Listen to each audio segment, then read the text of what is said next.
Oui, on juge plutôt favorable cette rentrée, puisque l'enseignement catholique de Touraine va accueillir environ 300 élèves de plus. Et la particularité de cette année, c'est que l'ensemble des niveaux sont concernés, écoles, collèges et lycées, et que même les petites écoles rurales ressortent plutôt dans une situation favorable de cette rentrée. 2 établissements, tout de même, ont été fermés. Voilà, deux petites structures, ce n'est pas des établissements, c'est le petit lycée professionnel Le Marmoutier et le petit lycée professionnel d'Amboise qui ont fermé parce que les formations qu'ils proposaient étaient aujourd'hui beaucoup moins attractives. Donc il était sage dans une optique de restriction de moyens et de meilleure utilisation des moyens qui nous sont conférés, donnés, de les mettre ailleurs. A l'inverse, à Amboise, il y a un établissement qui, depuis 2-3 ans, attire vraisemblablement de plus en plus d'élèves et de familles. Oui, donc l'ensemble scolaire d'Amboise Saint-Joseph-Sainte-Clotilde, qui s'est regroupé sur un même site à la rentrée dernière et fait de 3 bonnes rentrées, puisque par exemple le collège est passé de 60 élèves à plus de 200 à cette rentrée en 3 ans.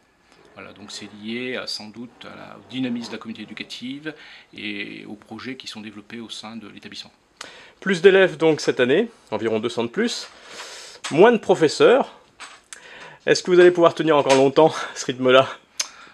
C'est des questions qu'on se pose, mais c'est vrai que c'est un souci qui inquiète aussi bien le ministère de l'Éducation nationale que l'enseignement catholique, et plus particulièrement dans notre région. C'est que le métier d'enseignant attire moins, alors que c'est un beau métier, y compris dans l'enseignement catholique, qui permet à des personnes de se réaliser, de pouvoir occuper différents types de responsabilités. Et donc c'est un chantier qu'il va falloir développer et mettre en œuvre pour rendre ce métier attractif. Et qui peut, à terme, rendre complexe le recrutement d'enseignants, notamment dans les petits établissements ruraux. C'est dû à quoi, en quelques mots, ce manque d'attractivité chez les jeunes?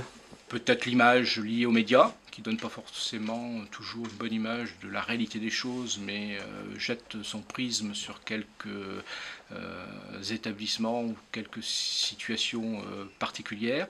Et puis c'est vrai que le fait de passer d'une licence pour accéder au métier au niveau master, rend la formation de professeurs concurrente avec d'autres parcours.